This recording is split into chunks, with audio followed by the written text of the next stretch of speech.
ব্যবহার করি। এটা একটু আদা রসুন বাটা ফ্রিজে একটু নামিয়েছিলাম, পানি অংশ হয়ে গেছে, ওটা দিয়ে কাছে দিয়ে দিলাম। বিভিন্ন নুডলস, বিভিন্ন পাতা আছে, বিভিন্ন পাতা দিয়ে আরও সুন্দর শেপ করেছি। পরে নুডলসটা বের হয়ে গেল, টমেটো দিলাম, রসুন দিচ্ছি, শুকনো দিচ্ছি, টমেটো সুষম পুষ্টি আমরা সবাই জানি। তো টমেটো 6টা পুষ্টি আছে, তারপরে সুষম পুষ্টি। অংশটা হলো স্নেহ বা ফ্যাট, তেল আর কি, তেল জাতীয়। আরও ফ্যাট আছে কিছু লাগবে। মাংস হলো আমিষ, আর পানি তো আছে তিনটা। আর মেনটা খনিজ লবণ, আর এটা ভিটামিনে সমৃদ্ধ, সবুজ হলো ভিটামিন সি।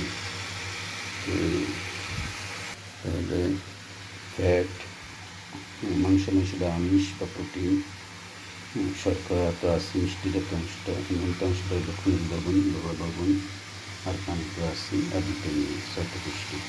এটা দেওয়া হয়েছে যে কিছু অংশ। তারপরে যে স্পাইসিটা আছে, আমি একটু রসুন দিলাম, পেঁয়াজ তো দিতেই হয়, কাঁচামরিচ দিতে হয়।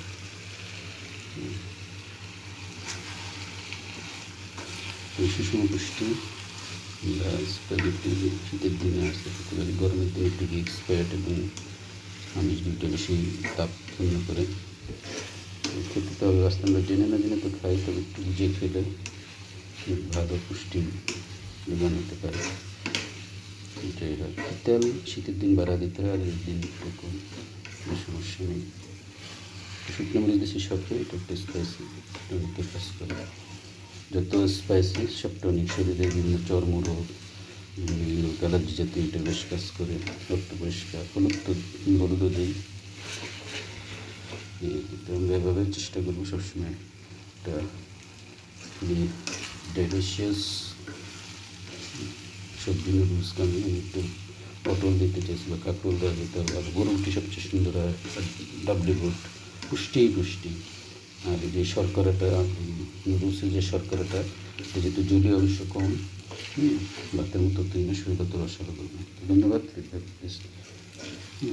ভালো খাই, বেঁচে থাকি, সুন্দর সুষ্ঠ জীবন নিয়ে। আল্লাহ হাফেজ। তো বন্ধুরা, ডিম ছাড়া সবজি নুডলস, টমেটো নুডলস খুবই পুষ্টিকর।